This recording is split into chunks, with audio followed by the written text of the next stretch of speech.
Hi guys, we're going to change the windscreen wipers on the Nissan Qashqai today.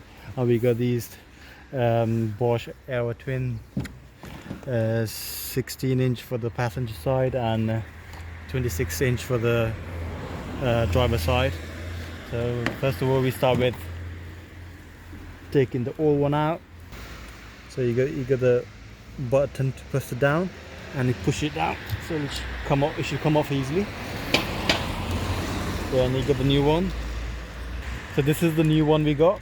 So it's pretty much lift the lid up and put it down, insert to the slot, then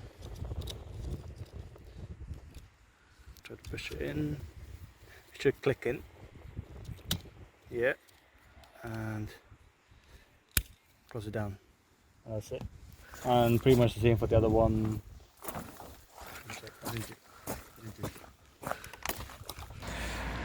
So you press it down and pull it down, and it should come off easily. Now you get the new one. So you get the new one, and do that.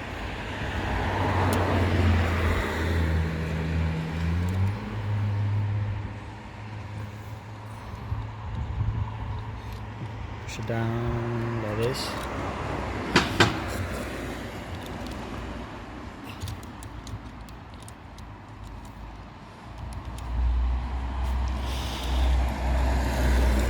Make sure it clicks in like that and close it off.